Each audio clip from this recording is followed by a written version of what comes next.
Hey, everybody. Welcome to the David A. Bettis podcast. Today, we had a special guest. We had Eric Arriaga from Premier Martial Arts, and we shared a lot about the sales cycle, especially as it relates to martial arts and children, because many people believe that in martial arts, you enroll your child in there and it's just about kicking ass and taking names. But the honest truth is there's so much more. And if you learn Eric's story, hear Eric's story, you're going to learn that there's so much more to martial arts today than there ever has been before. And he took a unique approach, which made him dominate in his marketplace. And today is one of the top performing martial arts schools in the country. So listen in. You're going to learn some tips today, and see you on the next episode. All right, man. Okay, so welcome to today's show, Eric Arriaga with Premier Martial Arts. Well, actually, let's take out the Premier, right? Let's just call it the Martial Arts Expert, correct? Yes, sir. Awesome, man. So, Eric, tell me, let me put this down, man, because it's going to interrupt us.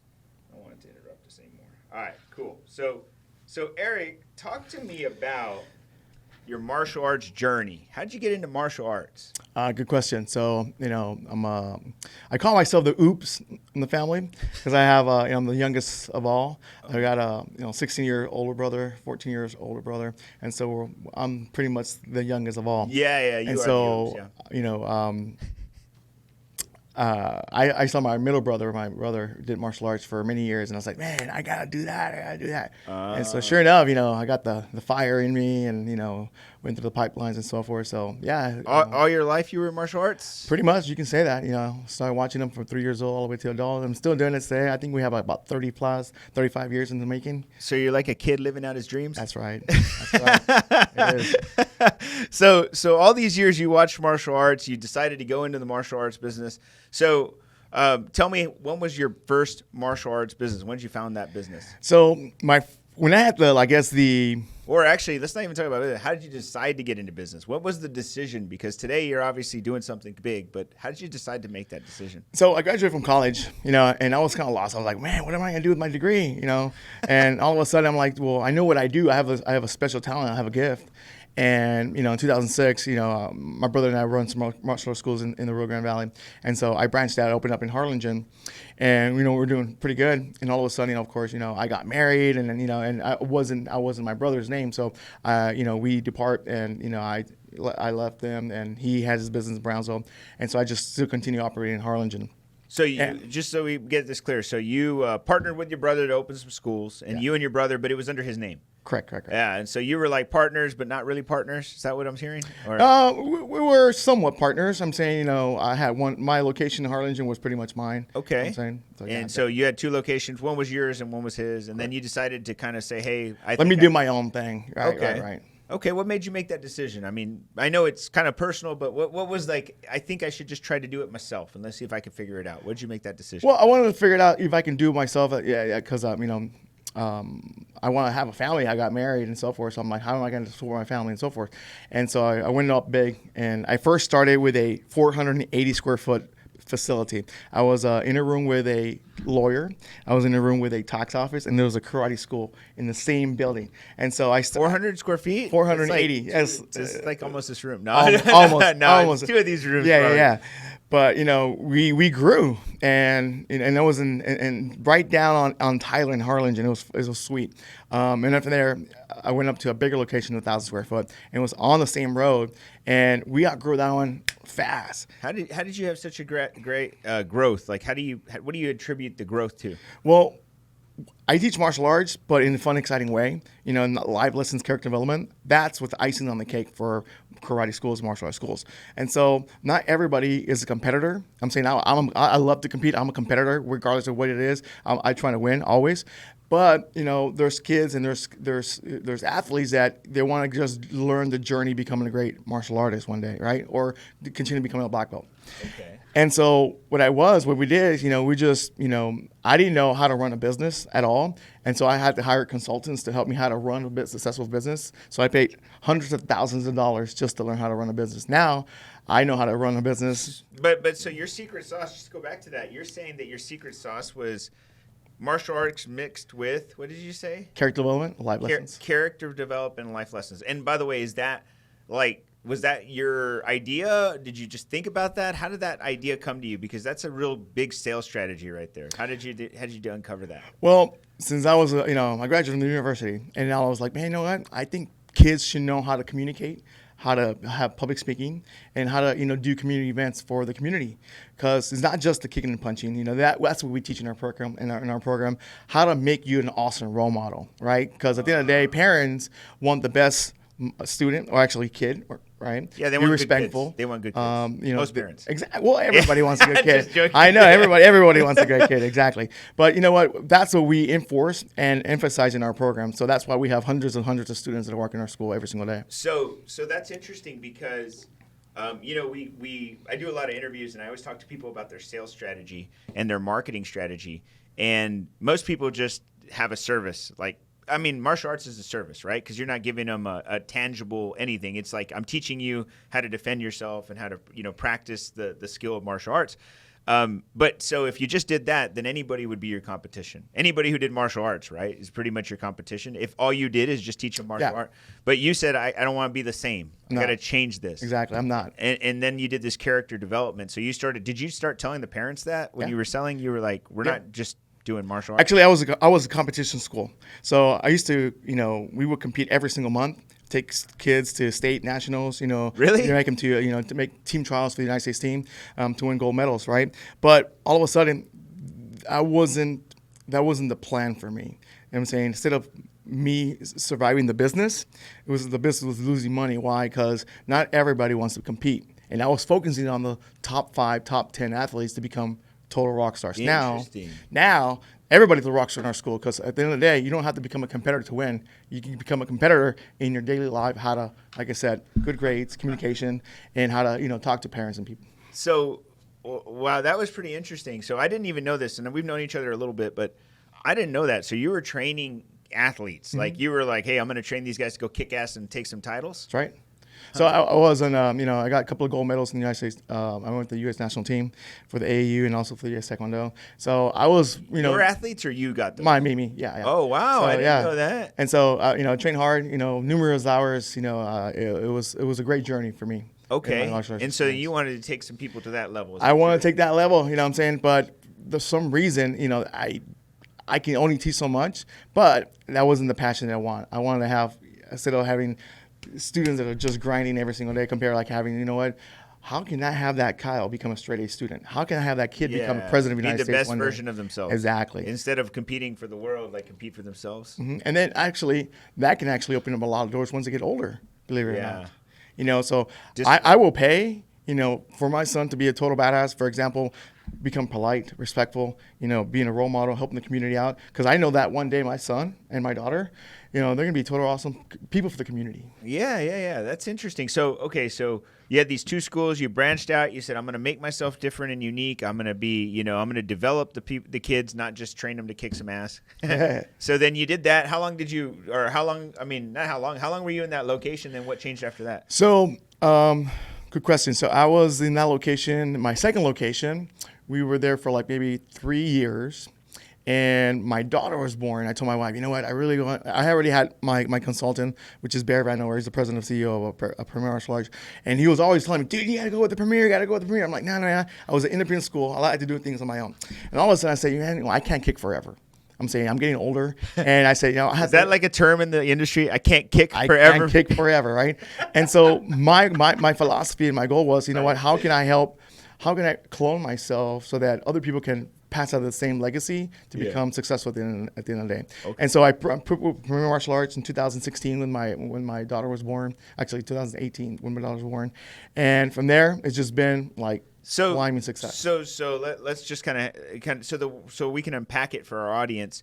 You were an independent school that went and converted into Premier Martial Arts, which is a franchise? It was a license first. Okay. And then we just became franchised maybe 2.5 years ago. Okay, that's cool. And you did that because you saw the leadership and the vision and because you wanted to be able to streamline the process of growing. Absolutely. Now we have 3 locations going on 4. My goal is to have 6 locations in the Rio Grande Valley to empower and motivate as many students, in the martial arts industry. Because I want to leave that legacy behind. Because of you, sir, I am where I am today, and that's what I want for students. That's powerful stuff, man. Doing that. And by the way, I think just from an outside perspective, I think most people would say that was a big ballsy move.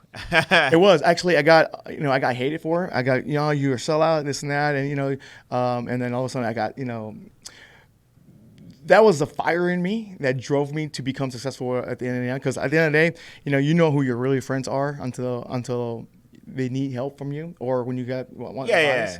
And that was just the motivation for me. And so and now I'm like, dude, I proved you guys wrong. You know what I'm saying? So I did this, with my wife and my team. So yeah, that's amazing, by the way. And you're right. I could see how a lot of people would hate on you because I'm assuming that like 99% of martial arts schools, or 99% of them, are independent, standalones, mom and pop USA. That's right. So that's pretty interesting, man. I'm pretty impressed with that story. So today you operate how many locations? You said 3 locations. We are close to 800 members. The goal is to have 6 locations in the Rio Grande Valley. So my next location is coming up very soon, up in the Edinburgh area. Oh, nice. So we're going to target that market. So I'm coming. So you're coming. All right. So I mean, being that you're in this martial arts world, and which is a business, right? So I know you take care of kids, you take pride in those kids, and giving them the lessons and the tutelage and the I guess we'll call it the discipline to really be successful in life. I mean, apart from that, what does Eric do to really help? Maybe, or actually, how do you run this business? It's probably a better statement. Like, how do you do this? Because every time I think about all the kids that you support, right? Me personally, like, I don't think I could ever work with kids. Like, Not yet, because you don't have kids yet. Well, that's true, right? I don't know if I could work with my own damn kids.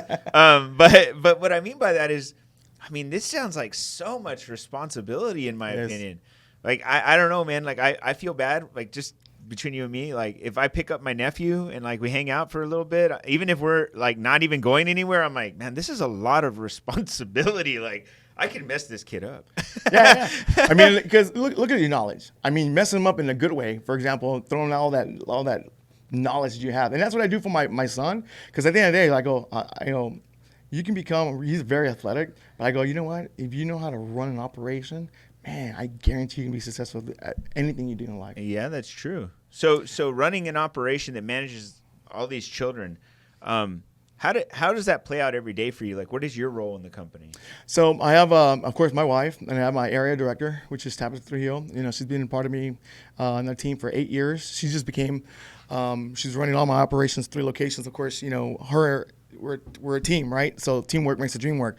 And I have her, and then I have my instructors, my program directors, and assistant instructors that they help out on this journey. Why? Because I can't do it alone. Yeah, that's and I tell them, you know what? I will do anything for you to become successful at the end of the day. Because I want you to have the best freedom of financial freedom. Yeah. And also, to have the lifestyle that you deserve. Because people think like martial arts should be poor.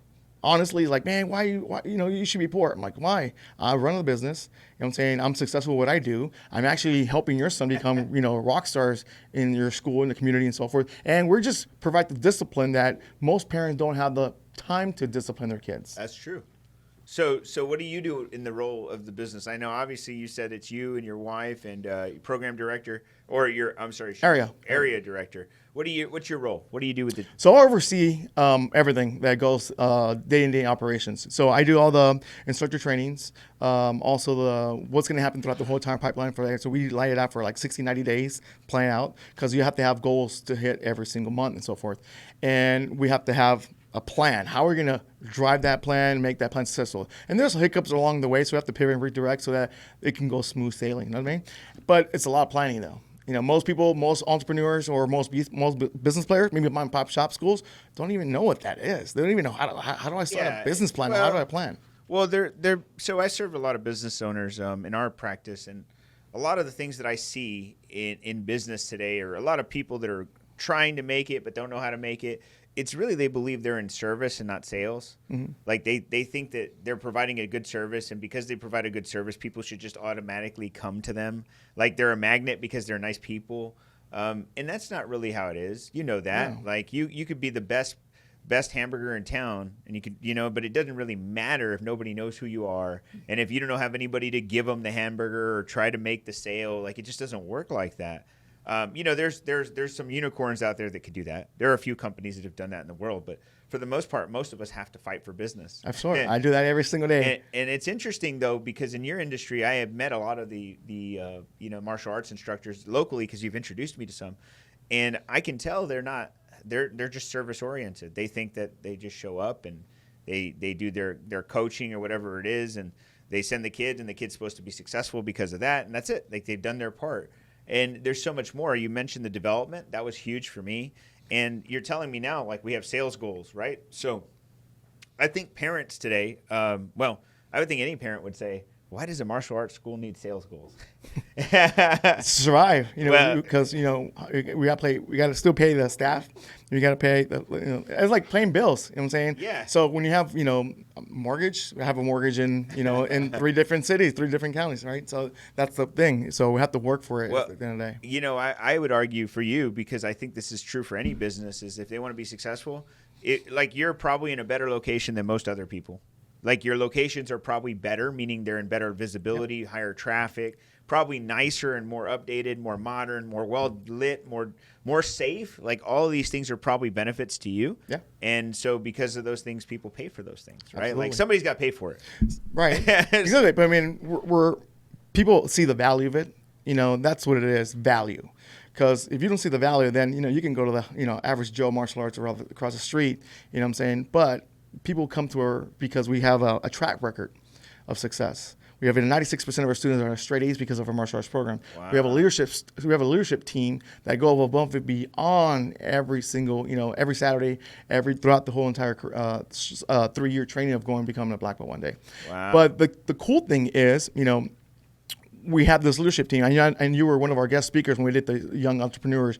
That was cool. And we're doing it again. We just did it up in McAllen not too long ago, and it was a huge success. We were doing it again in Harlingen in a couple of months from now again. But kids are already starting motivating. I'm going to be the best entrepreneur. We're like Shark Tank, right? So yeah. How for a 9-year-old, 8-year-old, mom's like, dang, I didn't know you got that in you. Yeah. And that's why we're different. That's why we're different. You lit them up, man. Exactly. They pay for that, by the way, right? Because martial arts schools aren't supposed to teach them about entrepreneurialism or leadership or development of communication skills. It's more like how to defend yourself. Right. And sometimes, we actually educate kids how to save money and actually how to make that money work for them too.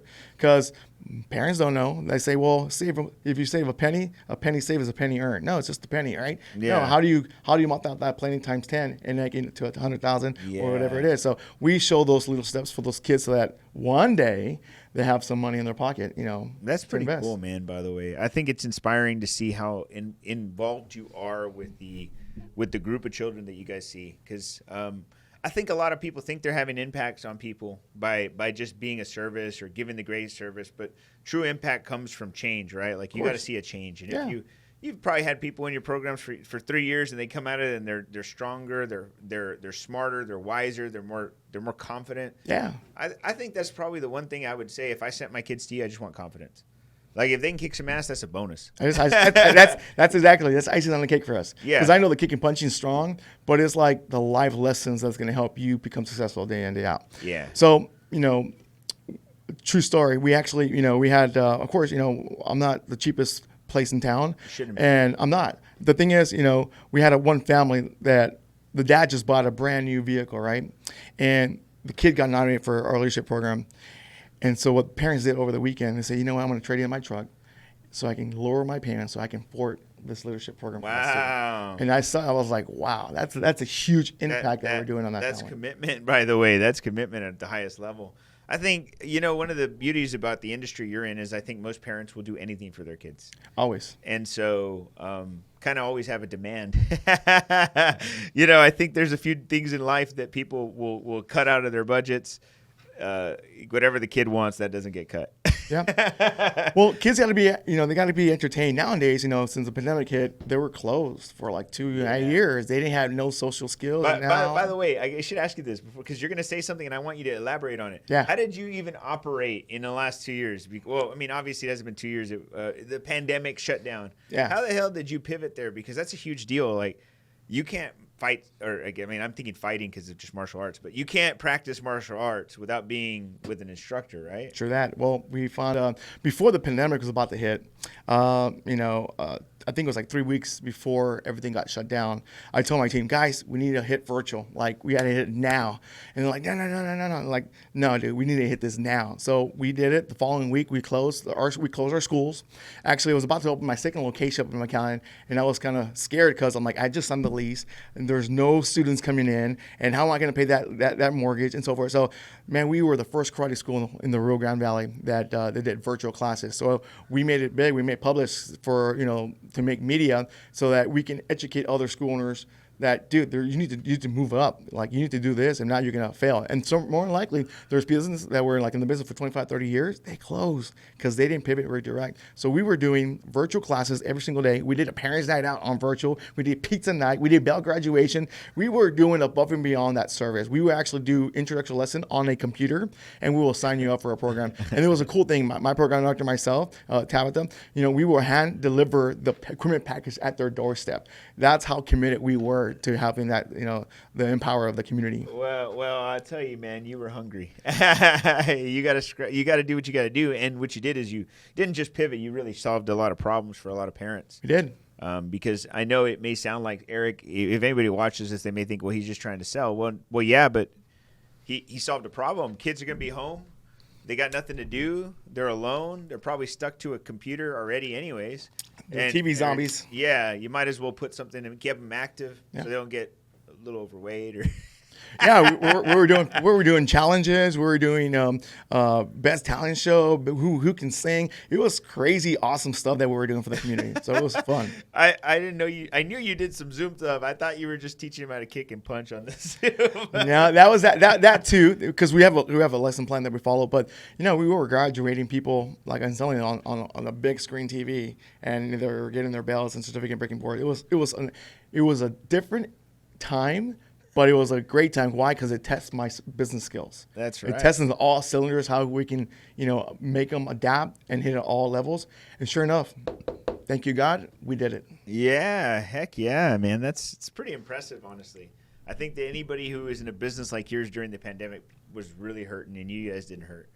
You went through it stronger, came out stronger, expanded right after. We did. We opened up a second location. Yeah. Less than a year up in the McAllen area, and we had 200 plus members. Yeah. And less than a year. I'm saying, so it's unheard of, especially in the Rio Grande Valley, to have 200 members in a school less than a year. So we must be doing something right in the community, right? That's what it is. Damn right, man. So, well, this is an incredible story, Eric. I'm really thankful that you joined us today.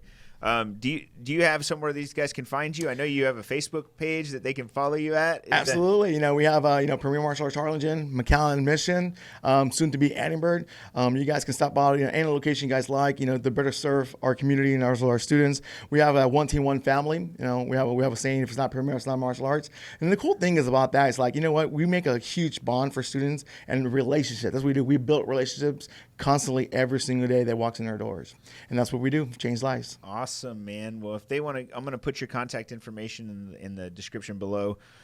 Eric, you're amazing, man. Thank you so much for being here, bro. Thank you. Thank you, sir. Appreciate it.